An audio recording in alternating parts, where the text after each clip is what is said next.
Good morning, everyone. Thanks for tuning in today. Today is the first in our series of Tuesday Talks. My goal is to bring in some of our leaders in Connecticut to discuss some of the most important issues that are facing our state right now. And I just want to say up front, if you see me looking down at some points, it's not that I am not listening to my first guest. It's just because we may have some questions that need to be answered in our Facebook Live comments, and we want to make sure that we get to those. So my guest today is Jason Jakubowski, who is President and CEO of Foodshare. Thank you so much for being with me today as our first guest. Hi, Eleni. Happy to be here. Yes, thank you so much. So today, I really want us to focus on some of what's going on in terms of our current crisis, and then if we can kind of get around to some of the other things in terms of what we really need to be focused on moving forward in terms of food insecurity, legislation, and all of the things that you and I sort of have conversations about on a regular basis. So I don't know if you would like to maybe start with giving the folks an update on the Rentschler field distribution that Foodshare has been doing for the last 6+ weeks. Yeah, happy to, Eleni. And again, thanks for having me on. I appreciate it. It's it's definitely been an interesting couple of months, and we've had this has been a very difficult time for so many people here in not just in central Connecticut, but across the entire country. I was out at Rentschler Field this morning.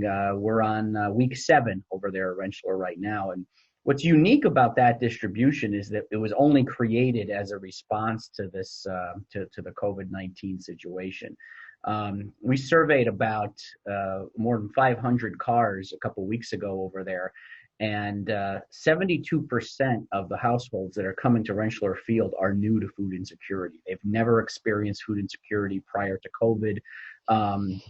Very similar stories in many cases. They're saying gainfully employed, 5-figure, sometimes 6-figure salaries, sometimes multiple jobs, and then as a result of COVID, they've found themselves unemployed, going through their savings and just trying to figure out where their next job is, where their next paycheck is coming from.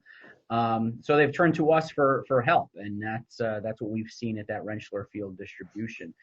We're doing about 1,500 households a day. It's about an average of about 1,500 households a day there at Rentschler Field.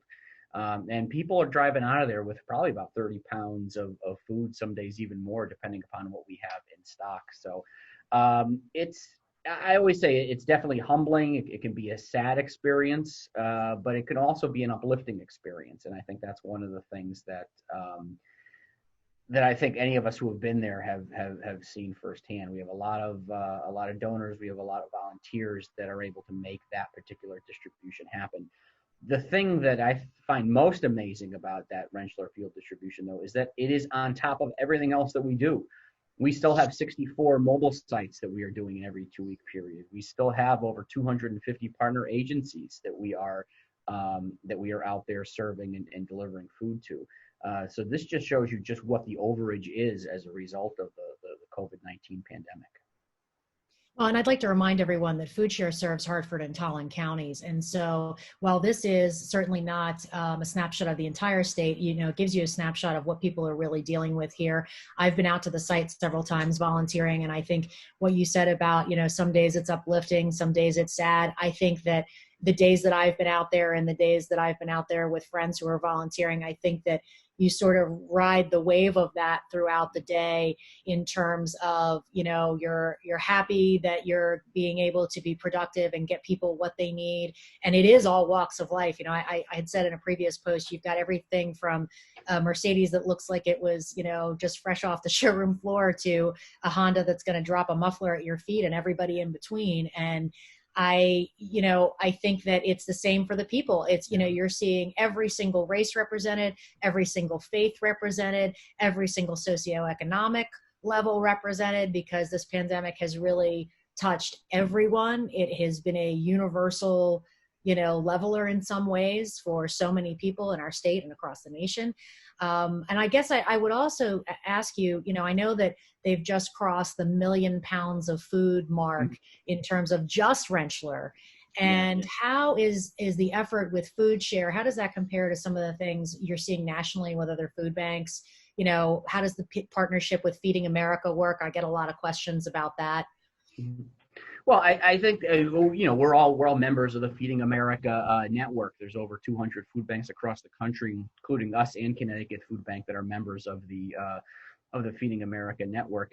They're great in terms of being able to give us some guidance regarding how best practices and how to do these types of things. So a lot of these distribution models that we've created, we didn't do it out on our own. I mean, we've had help, and we've looked at what other places are doing in other areas.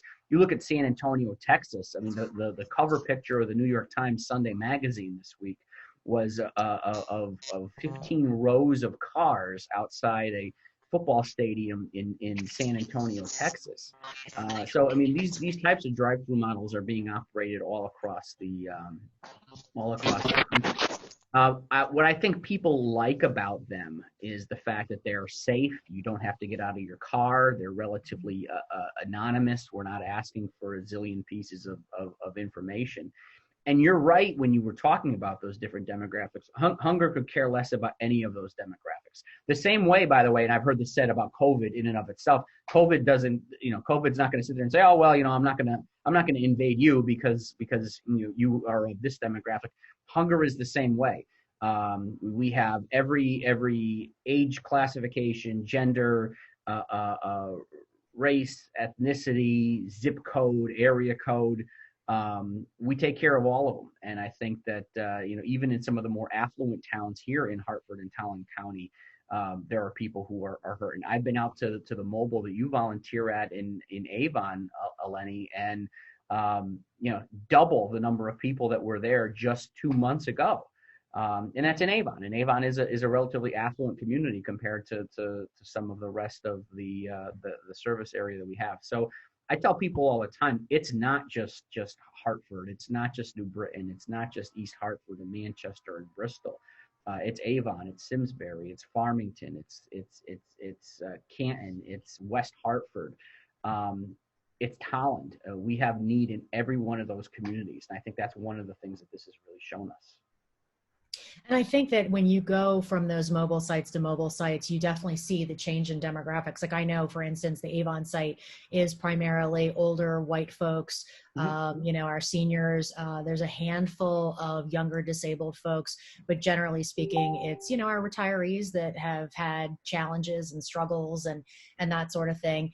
Or it just, food's expensive. I mean, that's the bottom line, right? Food is expensive. Oh, that's absolutely. That's an undercurrent of all of this, by the way, is that, I mean, I know just for my own household, I've spent more on groceries in the last couple of months than I have spent, ever. I mean, I do have, a large family, and they are home all the time. So we're doing, 3 meals a day at home. So that's a piece of it. But groceries in and of themselves are more expensive because A, they're harder to come by, and B, there's less deals at a lot of the different distributors because, the grocery stores themselves have had a supply problem at the early stages of this COVID epidemic. So even in situations in which people could afford X amount of food in the past, they may now only be able to afford, X divided by 2 or something like that.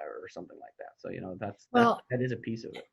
And some of it too. I mean, I know we set up in Avon a situation somewhat in conjunction. Sometimes we get fed names from social services. Sometimes we honestly get fed names from the grocery stores themselves, where we were delivering groceries to seniors. And the reason that I chose to set that up was because we had a situation where delivery of food is expensive. And if you're afraid to go to that grocery store, that's a huge factor for you that you can't tack on $7 every time you order from one of these delivery services.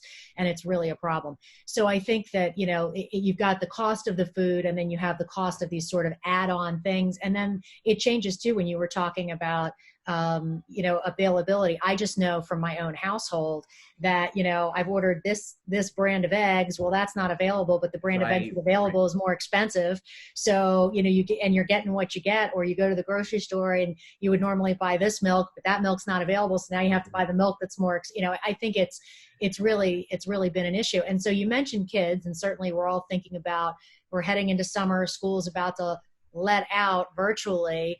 But certainly from the beginning of this, I know a concern at Foodshare and across the state were about the kids getting supplemental meals at school, Yeah. and then of course all the camp programs that provide supplemental meals over the summer. So maybe you could speak to that a little bit, as some of the what you've seen. Yeah, absolutely. I mean, I'd say that the first week, when as soon as they announced that kids were going home for at least 2 weeks. Remember, that was the initial announcement. Yep. Is everybody's taking at least 2 weeks off. Most of the emails I got from some of our major donors and from some of our advocates and even from staff members and board members was, okay, what are you doing about kids that are going to miss their school lunch? The State Department of Education has done a really, really great job with this. John Fresanelli and Shannon Yearwood and their whole team over there have done an excellent job coordinating all of these different school districts that have found ways to extend their school lunch programs and being able to continue offering them during this COVID crisis. The problem, of course, is, and it's like, this is a typical Connecticut problem, is that you've got 124 school districts that are doing 124 different things. And like I said, I give the State Department of Ed a tremendous amount of credit for pulling those groups together as much as they can. But you may have a student in one town who's open, who X amount of service is available to them, and then one town over, it's a different level of service. You may have one town in which there's 20 distribution sites. You may have one town over from that town that there's only one distribution site.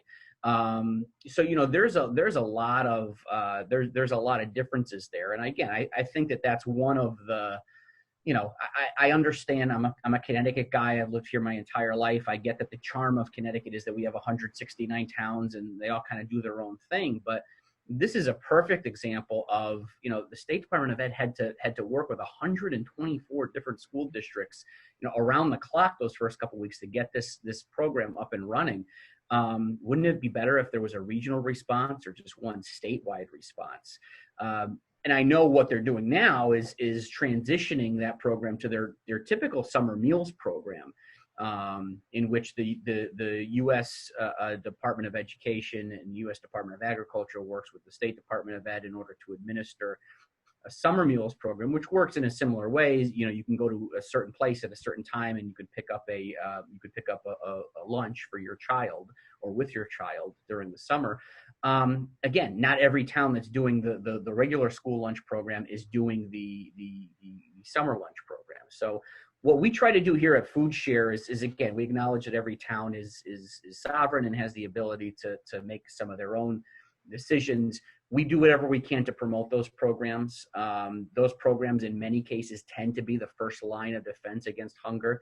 Programs like SNAP, programs like school lunch, those are the first line of defense against hunger, especially in households with younger children.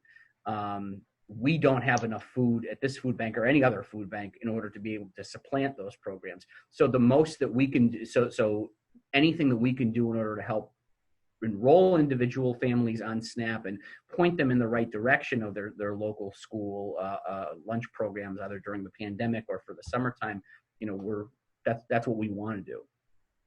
And have you seen or heard that SNAP applications, and for those who are not familiar with what SNAP is, maybe a quick little explanation of that, but have you seen those numbers trending upwards because of the pandemic? Yeah, SNAP is like everything else in government. There's an acronym, Supplemental Nutrition Assistance Program. It's what when I was growing up, the government referred to as food stamps.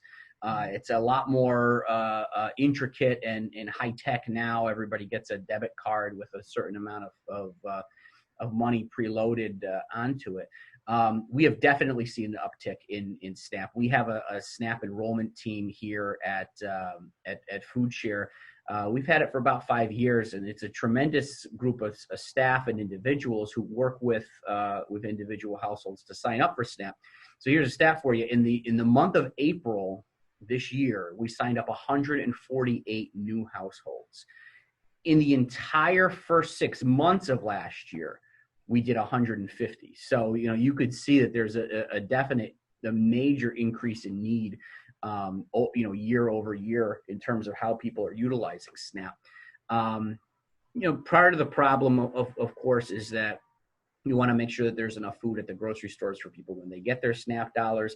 The other part of the problem is it's not while it is the first line of defense, over the last several years, this particular administration, Washington, has been very critical of the SNAP program and has found different ways to erode the SNAP program and SNAP benefits. For an individual, you're basically eating on $33 and maybe 50 cents a week. That's difficult, and the requirements in order to qualify for that have increased. So it's like we're fighting it's like we're burning the candle at both ends. Actually, is that we're signing people up for this program, but we're also fighting to keep the program intact and as it is. I mean, our Feeding America network, I think, has done a pretty good job with that.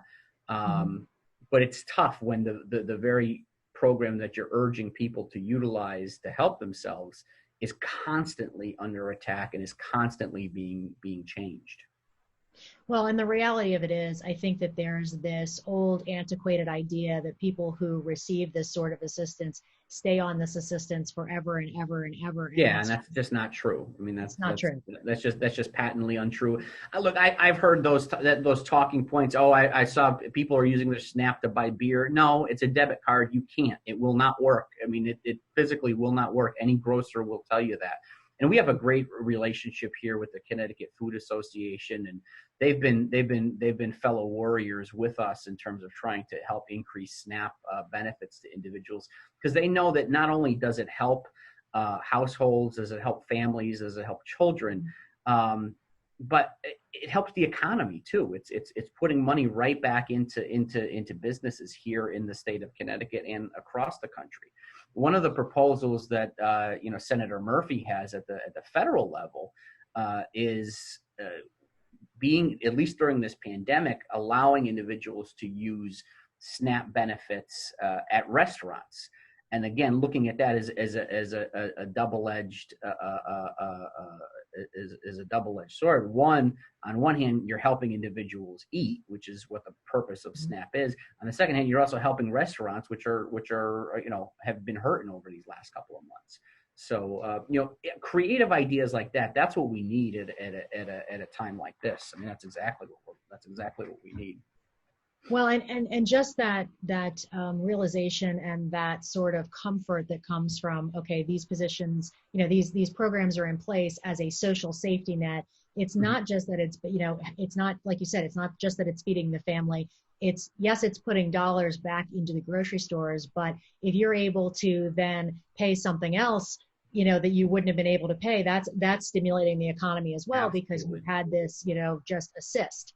And that's what it really is. I mean, I think a lot about the work that Foodshare did with the government shutdown, with the TSA employees, and doing the pop-up pantries. And that was, again, in some ways, that was sort of almost a pilot program for what Rentschler looks like now, in terms of making sure that, through no fault of their own, the TSA folks were out of a job. And in some houses, it was both husband and wife. And again, through no fault of their own, now we have the pandemic and people are out of work. And I have to say, I mean, you see people showing up in their medical scrubs. I think what people are really unaware of is, across Connecticut, looking at the unemployment numbers, number one was basically restaurant workers, right? Well, then number two was actually healthcare workers. And I think people are unaware of not only the number of healthcare workers who may have temporarily been furloughed, or they lost, say, 2/3 of their salary. And I don't know about you, but I know that for the major, most families, if you suddenly said, okay, now you have to live on 1/3 of your salary, that's an incredible challenge. So I also want to just have the conversation. You had mentioned our relationship with the grocers kind of thing. And I know there's relationships with agriculture as well, because Foodshare has a focus on nutritional food. And certainly you see that at Rentschler, what's being given out. We're not talking about high sugar foods or high fat foods. We're talking about healthy food. And if you could just speak a little more to the reasons behind that and what Dr. Katie Martin has done. Yeah, one of the things that we've, that our industry as a whole has noticed and has picked up on, and I do believe, I will brag about us here at Foodshare. I believe we are national leaders in this in this particular area. Is that giving people food is not good enough. It needs to be nutritious food. The old way of doing things in food banking was, hey, let's amass whatever edible stuff we can get and then just give it to people, because eating something is better than nothing. But the idea that eating a package of Skittles is better than nothing, I'm not sure that we necessarily agree with that. I mean, Skittles are candy; they're loaded with sugar. There's not a lot of nutrients in there. So, considering that quote unquote food that we should be giving out, I mean, look, Skittles are nice. I like Skittles. Everybody likes some Skittles every now and then, but that's not the same thing as handing out a box of fruit or a box of produce. That's what we're doing at Rentschler Field right now. Is we've got produce, we've got dairy, we've got bread. Those are the types of things that we need to get out there. But when you think about what Katie Martin is doing with last year, we created a Foodshare Institute for Hunger Research and Solutions, headed by Dr. Katie Martin, and she's done a really good job bringing a national light to a lot of the disparity with the type of food that is out there. One thing we know for sure: cheap food is not healthy food, or I'll say it the other way: food that is not healthy tends to be cheap. Food that tends to be healthy tends to be more expensive. Fruits and vegetables can be expensive. Organic fruits and vegetables are even more expensive than that. So we have a double challenge. One, it's not just about getting food on people's plates anymore. It's about how do we get the right foods on people's plates, and how do we put a roadblock on this economic disparity that's out there that makes it easier to be able to buy a package of Twinkies than it is to buy a dozen apples. And how do we stop that? And I think that's one of the things we're trying to do, not just at Rentschler Field, but with all of our distributions. You go to our mobile sites are almost all produce, because that's the good stuff. That's what's gonna help. That's what's gonna help people out. It's not worth it to distribute food that is high in sugar, high in sodium, and that's going to just lend itself to increasing America's ongoing obesity problem. Well, and the reality is if you're not well, you're not going to be, when we always get back to our economy and our jobs, if you're not well, you're not going to be a good worker. I mean, that's it's a hard way to commodify people to say Right. that, but it is the reality that, you want people to be able to go back to work. You want people to be able to be on their feet.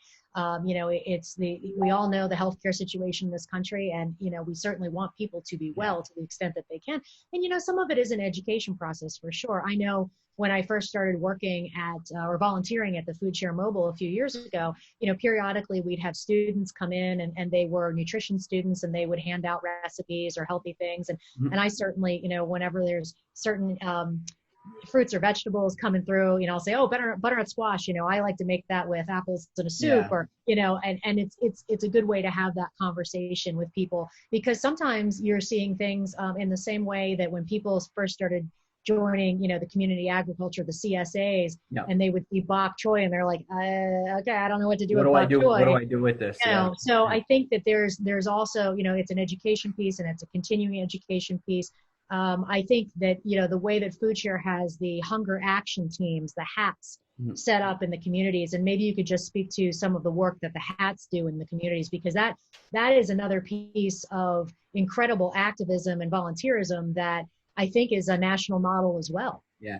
Our hunger action teams are terrific. I mean, we have them in almost 20 towns and almost 20 communities around the area, and it's basically just a group of people who care about these issues regarding hunger. I mean, it's a group of activists, advocates, people who work in food procurement and food distribution in different towns, and figuring out different ways that they can get either the message out or to help us at Foodshare do what we can in order to help individuals. So it's terrific. We've got thousands of people who are now associated with Foodshare as a part of one of our hunger action teams, and I've been impressed with the work that they've done out in the community. So many of the volunteers that we have, either at our mobile sites or at Rentschler Field or any of those, or any of our partner programs, will usually come up to me and say, hey, I'm a part of the Hunger Action Team here, or I'm a part of the Hunger Action Team here.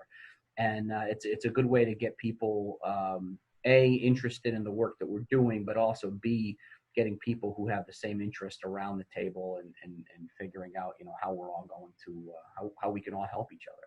It's about breaking down the silos. Yeah, and you mentioned creative solutions before. I was fascinated attending the Hunger Action Team Symposium, which unfortunately that was held last year, had to cancel it for this year because of the pandemic.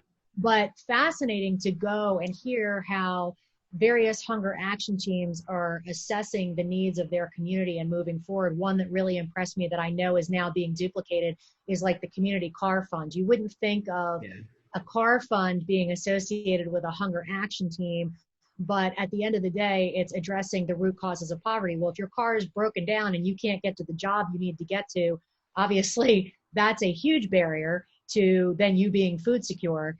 And it was fascinating to see that, one group stood up and said, well, this is how we did it. And then slowly but surely other groups, they shared their ideas, and then watching that sort of ripple effect of, well, this is how a great idea can then blossom into helping more than just one community. Well, I've said it before too. I mean, I know that we're seen as a food bank in the traditional sense. I see us as an anti-poverty agency, because if you don't start addressing the root causes, all you're going to do is you're going to keep recycling the same individuals over and over and over again, and you're not going to stop that cycle of poverty. I remember saying during one of my interviews for this job many years ago, the old way of doing things was a kid's hungry, you give them a banana. Now the new way of looking at things is, kid's hungry, okay, you give him a banana for now, but you got to figure out why is he unable to access food, and how do we find a way of changing that for the future. It's the only way that we're going to make any change. Well, we talk a lot about kids. We talk a lot about seniors. I think one thing that people probably aren't aware of, and honestly, I was, as you know, I've been in or around this work for about 20 years, and I was really surprised to see these numbers going up, and especially the fact that the Hartford area is, I believe, fourth in the country for the age group 50 to 59 for food insecurity. That's a shocking number and really upsetting, frankly. So. Yeah, well, what that shows you is that even working class, middle class families struggle with the idea of hunger. And admittedly, Connecticut is not the cheapest place in the world to live. We have a lot of amenities here in Connecticut, but you're sitting there and you've got to choose between paying your mortgage, your rent, your electricity, your property taxes, any other utilities, your medicine. Absolutely. We see a lot of people that, they need blood pressure medication. They need some daily medication in order to survive.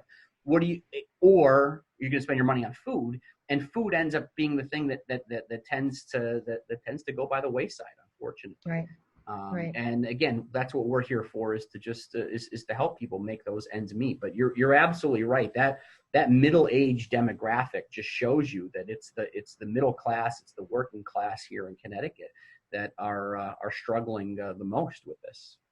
And some of that does seem to be a result of the lack of economic recovery from, the 2008 era. Yeah. There is sort of, some sectors recovered, some sectors didn't recover, and then trying to figure out how best to do that. So we have a few more minutes, and I just want to, in case there's anybody who wants to ask some questions down below, but in terms of help, obviously Foodshare is always looking for volunteers. Foodshare is always looking for donors, and you can do both of those things at foodshare.org.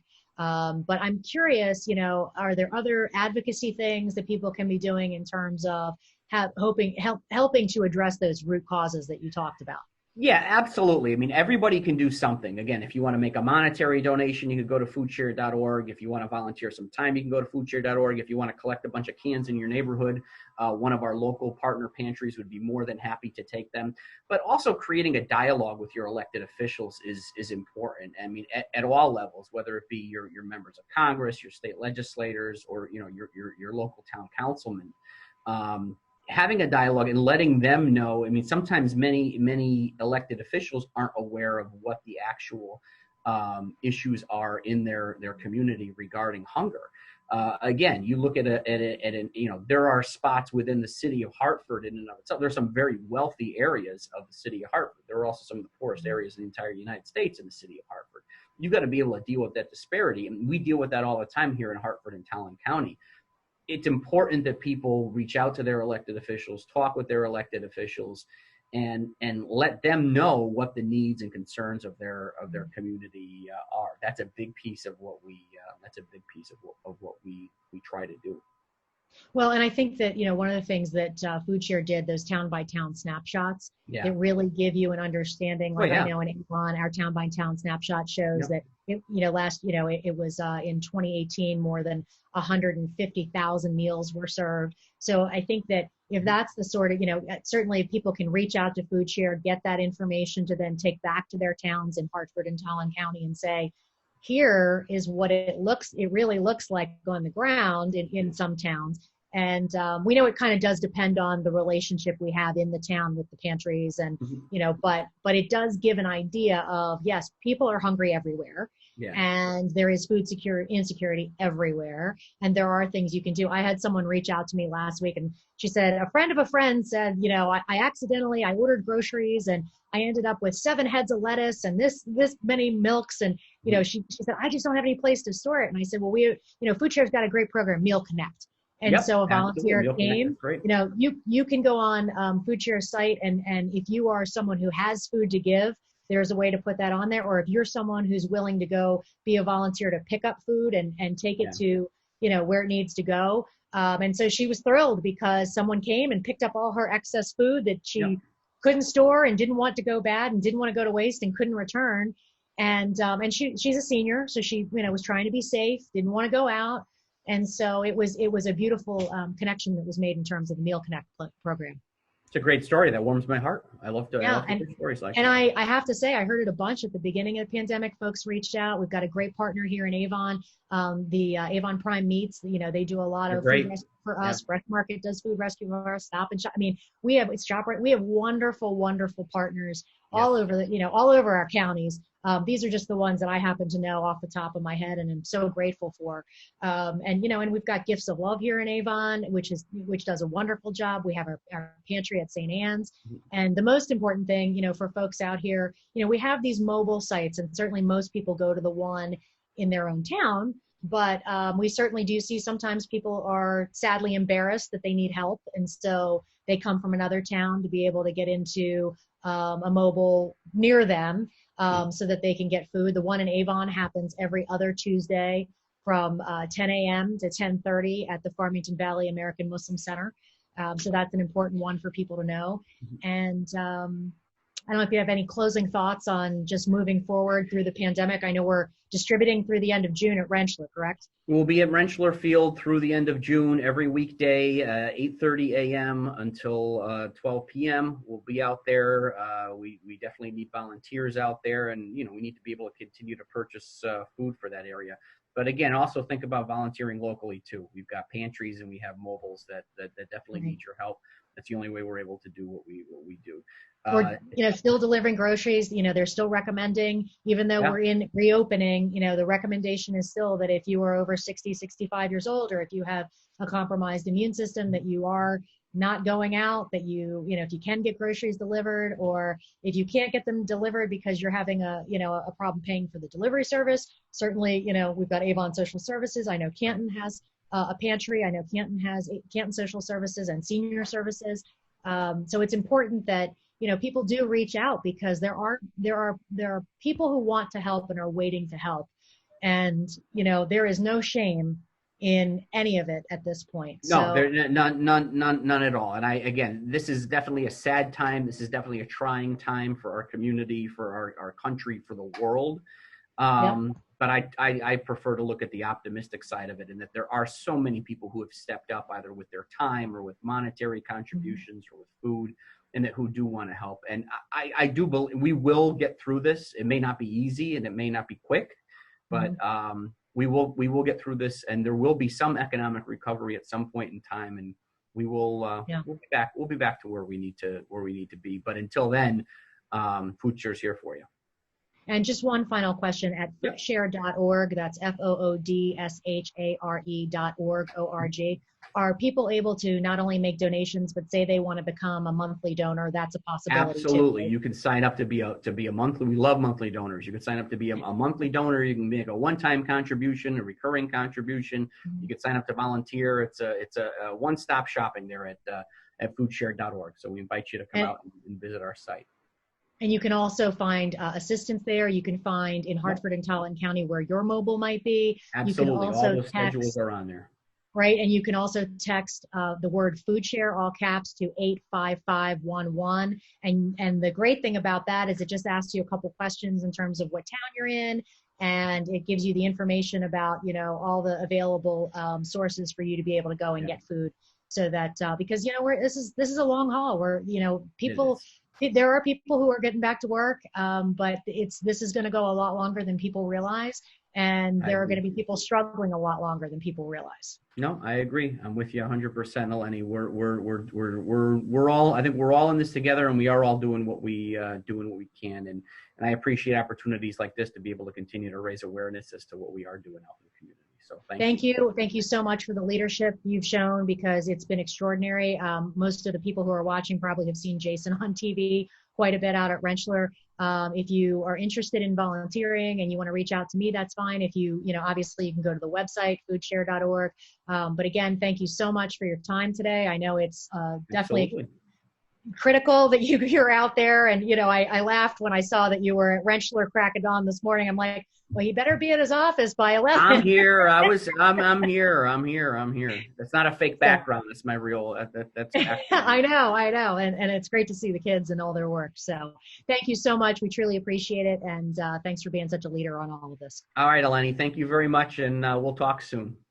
Okay, great. Take care. Take care.